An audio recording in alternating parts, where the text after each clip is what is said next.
So Kalee, what's the timeline on all of this? So that cell that did bring that pea-sized hail to Collin County is now moving up out of Hunt County, going to Lamar, Delta counties. And this is the storm we are zoomed in on here, where you can see there's quite a bit of lightning with it and heavy rainfall. When you see those colors, the reds, the yellows, that's going to be a higher intensity rain. Also, when I turn on our hail indicator, and this is showing up with a nickel-sized hail right along 24 near Klondike at this point. This storm is going to continue to move to the northeast. It is below severe limits, but it is a strong thunderstorm. So want to make sure those locations to the north and east, watch out for that. Paris is going to be moving into your area here soon, and then over the Red River and out of our viewing area completely. We'll have several hours of dry and quiet conditions, and I don't want you to think, oh, it's over, we have nothing else left.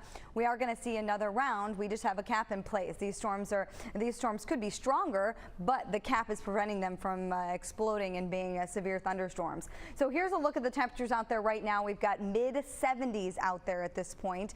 We're starting to see some clearing off to the south and west, and those temperatures are going to really warm up into the lower 90s. No storms expected for those locations at all for the rest of the day today. But as we go into the 3 to 6 o'clock time frame, DFW does have the potential to see a few showers and thunderstorms. Not everyone is going to see a storm, but a storm that does break through the cap and develop around this time does have the ability to produce some very large hail, as well as winds in excess of 60 miles per hour. And you can't rule out an isolated tornado. 6 p.m. to midnight for locations east of DFW. So we're going to have a full breakdown on this. We'll talk more about it, Sonia, when I see you in a few minutes. Calm conditions. It's cloudy, but it's calm. There is a few locations dealing with a thunderstorm, and we'll get to that. But I wanted to start with a live look in Dallas right now at 73 degrees. We are dealing with breezy conditions. You can see the trees swaying, gusts up to 30 miles per hour. We are going to stay relatively calm in regards to thunderstorm activity for the next several hours. So don't sit here and think, oh, well, we didn't see that one thunderstorm, so it's over. No, that's not going to be the case. We have a round of showers and thunderstorms possible later on this afternoon to the early evening. 73 degrees out there right now. Here's a look at the thunderstorms that are left, and it's in extreme northeast Texas here, just to the south of Paris. I'm going to zoom in and turn on our hail indicator here, where we can show you where the hail size. We have the legend up there. You can see that's mainly going to be pea to nickel size. It is showing up just right around 19, a little bit higher than nickel size at this point. So there is some hail with this thunderstorm. There's quite a bit of lightning with it, and also some heavy rainfall. We'll zoom out because once that moves out and off to the north and east, again, no activity for the next several hours, and that's going to continue to race up and into Oklahoma. So we still have that cap in place. It's going to be in place, and we're going to see the National Weather Service sending up a balloon to see where we're at in regards to the cap. But we don't expect anything to really break through it until after about 3, 4 o'clock in the afternoon. If you look here, you start to see it somewhere around the DFW. Possible. Damaging winds also in excess of 60 miles per hour. Tornado threat is very low, but you can't rule it out. But it is very low. Our main threats are going to be the winds and the hail. So let's go back over it again. Now through 3 o'clock, cloudy, calm like this, which you're looking at outside right now as the cap is in place. After 3 o'clock through 9 o'clock, if the cap breaks, which we'll be happy if it doesn't, because that means that we won't have severe weather. Isolated severe storms likely with very large hail possible. As I said, potential for up to baseball-sized hail. So when I tell my family and my friends, I'm going to tell you the same thing. I would plan for it. I would prepare for it. Bring the car inside. Find somewhere to park it underneath where there is somewhere with a roof over the top of it. And just be prepared, but not everyone's going to see the chance for storms. Also, when we get into the afternoon and some of those storms start to develop, send us your photos and your videos safely. You can go to the Near Me portion of our app. So I put together this phone so you can kind of see. If you pull it up on your phone and you hit the WFAA app, you can see right at the bottom there, right here where it says weather near me. Hit that. You can upload your photo and your video very easily and tell us where you're at, and then potentially we could be using it on air. So please do that, but again, do it safely. Look at the next several days. Those warm temperatures are going to go away. We're going to see cooler, back to normal temperatures as we move forward into the weekend. 88 degrees out there today. Yeah, it's going to be warm and toasty out there, especially for locations that didn't see any rain this morning. 53 degrees later on tonight with west winds 10 to 20 miles per hour.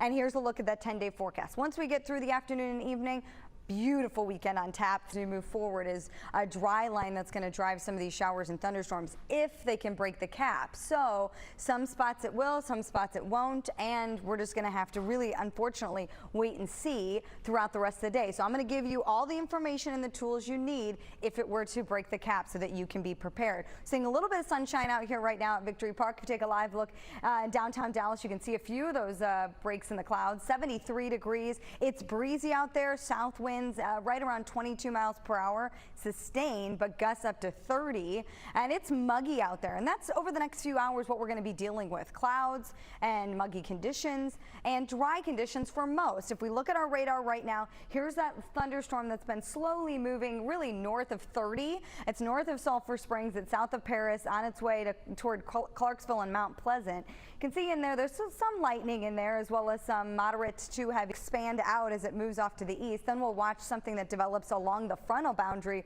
closer to the low in Oklahoma and then move south into some of our northern counties. But there'll be places in between that see nothing at all, but you want to be prepared. From DFW to the east has the best chance of seeing those showers and thunderstorms, and that's why there's a slight risk in yellow, an enhanced risk for northeast Texas. There is a moderate risk that's off to the north where the best chance for tornadic development. That doesn't mean there's not going to be an isolated tornado here, but our main threats for our viewing area are going to be large hail as well as damaging winds. Damaging winds meaning those winds in excess of 60 miles per hour. Flooding really not a concern for us, and again, tornado threat is low but not non-existent. So let's go back over it. You saw it on our future radar. Now let's look at the timeline. I know for me it's better to hear it in several different ways. So moving forward for the next several hours, mostly cloudy, a few peaks of sunshine here and there.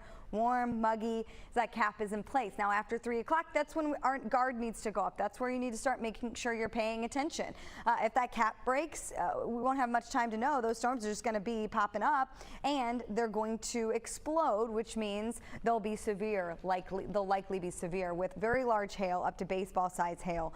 And again, I'd say prepare to see that baseball size hail. Is everyone going to have roof issues today? No, but it's better to be safe than sorry. And of course, I showed this in the last half hour, but I want to show it again. You can go to our app and you can help us out by sending us your photos and your videos. Let us know where it's from by going to the part on our app called Near Me. It's going to be in that bottom row. Near Me is what it says. Hit that button and you can upload that video very easily. You don't have to email us. You don't have to find us on social. You can if you want, but overall, that's an easy way to do it. So let's go back over the forecast for you. Today, again, afternoon and early evening thunderstorms possible. Some may be severe. Then as we go into the evening hours, some storms early, clearing out throughout the overnight hours. By the time we get to about 11 o'clock, 10, 11 o'clock, we're going to be much quieter. West winds 10 to 20 miles per hour once that front moves through, and then out of the northwest as we go into the day Saturday. So you see a difference in temperature here. 75 on Saturday, 83 on Sunday. It's going to be a fantastic weekend. And then, so we do have an afternoon where we need to pay attention, but I have been kind of skipping over that 10-day forecast a little bit because of that information, so I wanted to give you a longer time to look at it. Just have an alert, have the WFAA app handy, as we go through the day today because of these thunderstorms. They are not going to interrupt your weekend. They'll be out of here by 9, 10 o'clock tonight for majority of North Texas, and then we will have nice calm conditions as we go into the weekend. Now, it is going to be much cooler compared to today, tomorrow, but it will feel fantastic. We will have to battle a wind for a good portion of the Saturday morning into Saturday early afternoon. We'll look at those northwest winds 15 to 25, so keep that in mind. Otherwise, 83 Sunday, a huge change from this week where above normal temperatures dominated. Next week, look at that, in the lower 70s or even upper 60s for several days. We need the rain. We do have to track several chances for rain next week, so we're welcoming that. We just hope the severe weather stays low. That is not the case today. Remember, Sonia, just make sure that you have a plan in place. Plan for the worst, hope for the best.